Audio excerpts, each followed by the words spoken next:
हिंदू संस्कृति में श्राद्ध का विशेष महत्व है। श्राद्ध का अर्थ है श्रद्धा पूर्वक किया हुआ वो संस्कार जिससे पितृ संतुष्टि प्राप्त करते हैं। पितृ या पूर्वज ही हमें जीवन में आई विपरीत परिस्थितियों से उबारने में मदद करते हैं। उनकी ये मदद हमारे जीवन में एक अहम योगदान देती है, जो कि प्रत्यक्ष और अप्रत्यक्ष रूप से हमारी जीवन शैली को भी बदलने में हमारी मदद करती है। भाद्रपद माह की पूर्णिमा से अश्विन माह की अमावस्या तक का पक्ष महालय श्राद्ध पक्ष कहलाता है। इस पक्ष में व्यक्ति की जिस तिथि को मृत्यु हुई है, उस तिथि के दिन उस मृत व्यक्ति के पुत्र पौत्रादि द्वारा उसका श्राद्ध किया जाता है। इस श्राद्ध भोज में पितरों को कई प्रकार के स्वादिष्ट पकवानों का भोग लगाया जाता है। ऐसा करने से पितृ संतुष्ट होकर अपने परिजनों को दीर्घायु, आरोग्य, धन संपत्ति और स्वर्ग प्राप्ति जैसे सभी सुख प्राप्ति का आशीर्वाद प्रदान करते हैं। दोस्तों, आगे बढ़ने से पहले अगर आपने हमारे चैनल को सब्सक्राइब नहीं किया है तो इसे अभी सब्सक्राइब कर लीजिए।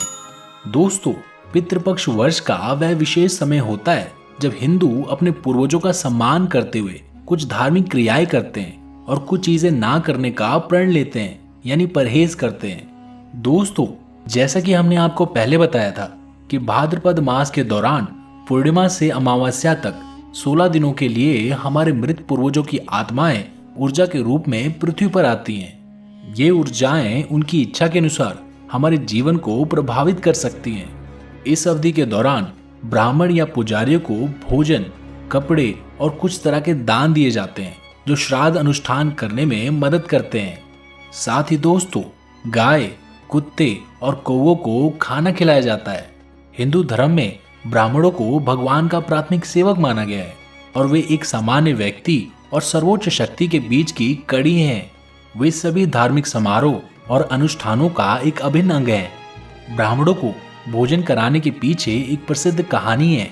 प्रसिद्ध महाभारत के एक श्रेष्ठ योद्धा कर्ण ने अपने जीवन काल के दौरान गरीबों और जरूरतमंद लोगों को दान के रूप में बहुत सारी संपत्ति दान की थी, लेकिन उन्होंने कभी भी उन्हें भोजन नहीं दिया।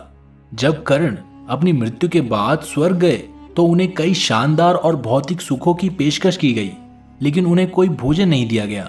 तब कर्ण ने इसका कारण समझा और यमराज से अनुरोध किया कि वह ब्राह्मणों और गरीबों को भोजन दान करने के लिए उन्हें 15 दिनों के लिए वापस धरती पर भेज दें। तब यमराज ने उनके अनुरोध को स्वीकार कर लिया और उन्हें पृथ्वी पर भेज दिया।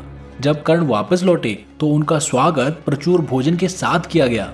ये ब्राह्मण भोज का प्रतीक है और गरीब लोगों को भोजन कराना जीवन के बाद तृप्ति पाने का एक प्रभावशाली मार्ग है। दोस्तों, श्राद्ध के दौरान कुछ सरल नियमों का पालन अवश्य करना चाहिए। नंबर 1, पितृपक्ष के दौरान मांस, लहसुन, प्याज और बाहर का खाना खाने से बचना चाहिए। घर का बना सात्विक भोजन ही खाएं। साथ ही बैंगन को पकाने या खाने से बचें। नंबर 2, श्राद्ध भोजन में मसूर, काली उड़द, चना, काला जीरा, काला नमक, काली सरसों और किसी भी अशुद्ध या बासी खाद्य उत्पादन का उपयोग ना करें। नंबर 3, श्राद्ध कर्म करने वाले व्यक्ति को अपने नाखून नहीं काटने चाहिए।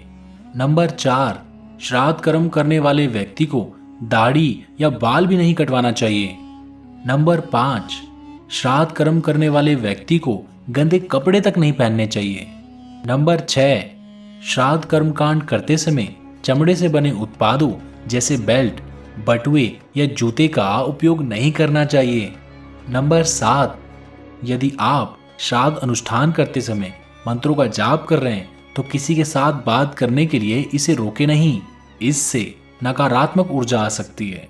नंबर 8, नशा श्राद्ध के दौरान आपके अच्छे कर्मों और दान को नष्ट कर देता है। कई बार लोग तंबाकू चबाते हैं, सिगरेट पीते हैं या शराब का सेवन करते हैं। इस तरह के बुरे व्यवहार में लिप्त ना हो, इससे श्राद्ध कर्म करने का फल नहीं मिलता है। नंबर 9, श्राद्ध के समय शारीरिक संबंध बनाने से बचें और ब्रह्मचर्य का पालन करें।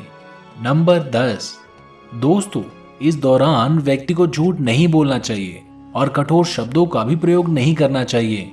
दोस्तों, आशा है कि आपने इससे बहुत कुछ सीखा होगा। अगर वीडियो अच्छी लगी हो तो इसे लाइक करें और हमारे चैनल को सब्सक्राइब भी अवश्य करें। धन्यवाद।